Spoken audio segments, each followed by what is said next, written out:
thought it was a beaver for a second. Just a sea lion. Hey, that's... Oh, Jesus. Well, guys, back at it again. It's early September. This video will probably upload and it'll probably be end of September, but definitely cooling down. The days are getting shorter. It's not officially fall yet, but it feels like fall. Fish start to move up shallow, start feeding up on bait. I think the fish are definitely starting to move into their fall patterns. So today's video, I'm actually just gonna show you some of the baits that I tweak a little bit, just give you guys an idea for my bait selection for fall fishing. Let me first say some of these baits I've used in the past and some of them are new. But the first bait, and I still will throw a frog, but my topwater setup right now has got this Ima. I think it's called an Ima something. It's a topwater chugging bait, I believe. And that should do pretty good for fall fishing as a topwater. The one time I actually don't love throwing a chatterbait is in the summer. It does really good in the spring, the pre-spawn, and then it starts to pick up again in the fall. Good old custom chatterbait, black and blue, swim Senko trailer. That's always a staple for me in the fall. A bait that I pretty much only use in the fall is a swim jig. So my Strike King Hack Attack jig changes out, goes back in the box. You've got a dirty jig, swim jig here. You got a little Kayak paddle tail trailer on the back. It's definitely a really good fall bait for me. The fall bite can definitely be tough, especially when you have, these Florida strand bass here on the Delta, and those abrupt temperature changes can definitely affect the fish negatively. So, as always, a staple, always bring it with me. Drop shot. If the fish are finicky, if they're a little tight-lipped, drop shot is hard to beat. Not necessarily fall specific, but always good to have on the Delta. We've got a punch rig, we've got a big ounce weight, and then we've got the half-ounce Rage Menace. And the last bait we have today is a big glide bait. Got the Jackal Gantarelle. For fall, in my experience, you definitely get some big fish that move up shallow, and they can be tricky to catch. So one of the few ways to catch them they don't see a whole lot of. It's not a big glide bait. I think this will definitely be a player this year. All right, so those are the baits that I'm bringing out with me today. Again, these are kind of the fall baits that I'm going to start using, but let's get out on the water and hopefully catch some fish.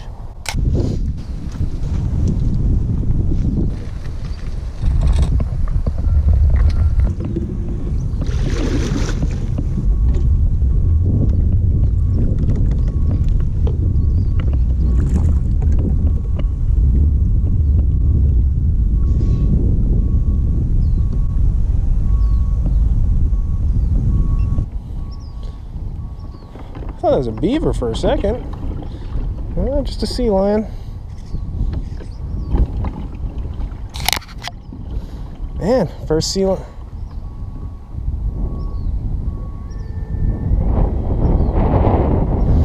Yay, that's... Oh, Jesus.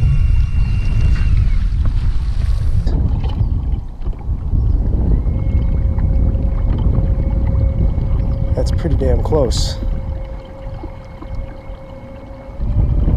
That is pretty dang close for my liking. That's why I'm not a fan of sea lions. They can get pretty aggressive, pretty territorial. That's another sign, fall's here. Sea lions make their way up. It's the first sea lion I've seen since the spring. I'll tell you what, guys.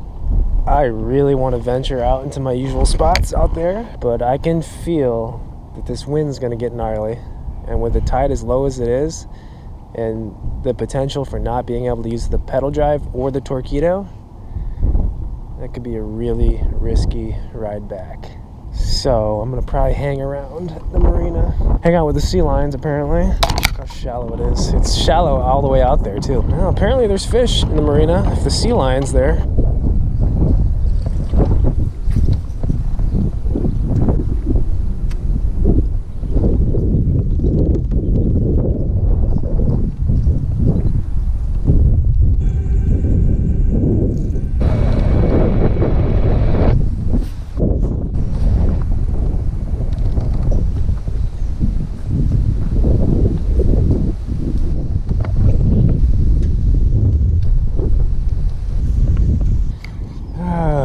Okay guys, this is not how I was hoping the video would go.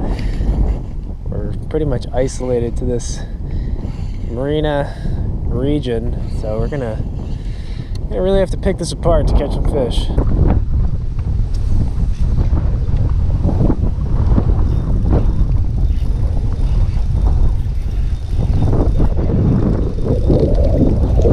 sailboat still holds fish.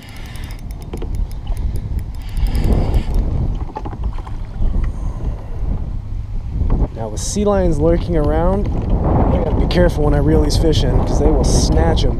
Alright, didn't get skunked. Magic sailboat.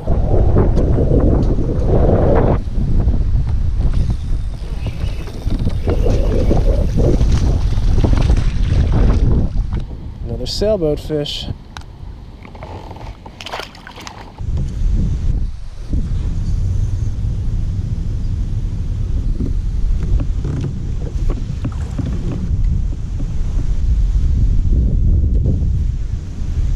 Man, it's got some depth back here. Just looks like very punchable water. Whew. Oh boy, that's a big one. Sea lion ripped that one apart, but that looks to be, that's a 5 all day.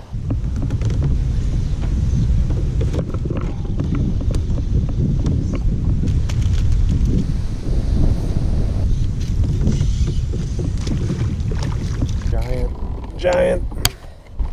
Actually, the sea lions are kind of a problem in the Delta if you guys aren't familiar with the area.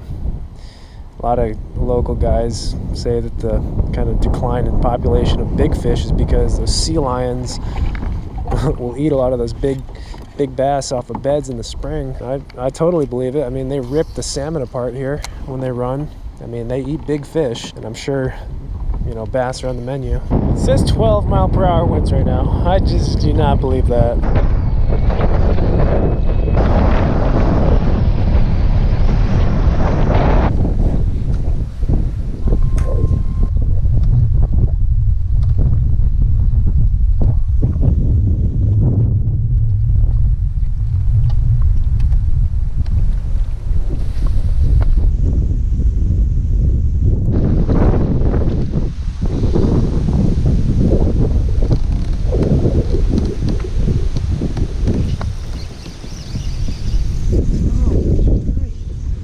Man, I'm on a big fish pattern here.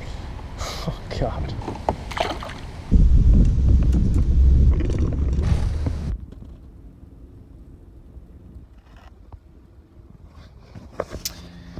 Well, that was a tough day out on the water here at In-N-Out. It's kind of like my tradition when I skunk or basically the fishing sucks and I get off the water early. It's only 11:30 right now, and eat my sorrows away.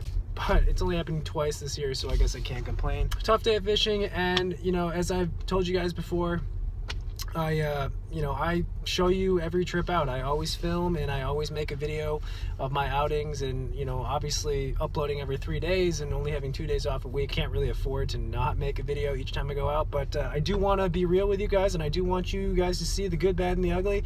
Today was the ugly. Video did not go as planned, but they hardly ever do. I guess just to spice things up a little bit, let's just do a giveaway. That Z-drop worm has been killer for me on the drop shot rig, so leave a comment below. In a couple days I'll pick up one random comment, I'll pin it, and I will send you some Z-drops. I'll send you some hooks, I'll send you some weights, and you can keep it in your box. And maybe if you're having a tough day out on the water, you can rig up a weedless drop shot rig, fish that Z-drop, and hopefully catch some fish and save your day. That's the video, guys. Hopefully next time we'll go get them, but it is what it is. I'll see ya.